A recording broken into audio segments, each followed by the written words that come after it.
Pwede ba? Sonia, move on na tayo. Alam mo naman na ikaw lang talagang mahal ko. O sige, move on na tayo. Myra ang pangalan ng whistleblower ko na best friend ni Gigi. Akala ko ba move on na? Okay ka na? What a question! Are you ready to get sabotage? Ah! Hindi mo ba ako tutulungan? Nagpaliwanag naman si Taki, di ba? Taki? Sinong Taki? Si Eustachio! Nakalimutan mo na ba? Sino?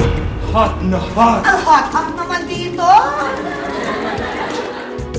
It's been a long time. Ang mga bata, baka makahalata. Babe! God! So light-heartedly! Maswerte ka talaga, anak. Galing mag-Ingles ang asawa mo. Ialak sa exclusive school. Ang tawag sa akin ng yuba ko, mister. Ang papa ni Bea. Kami naman ang mama ni Justin. Babes ang tawagan. Pwede bang babes na lang itawag ko sa'yo?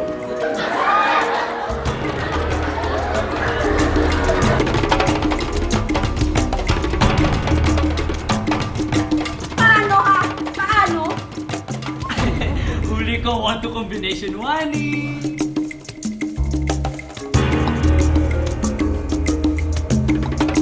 Limang taon na ho yung ganyan pero hindi naman ho bumabagsak.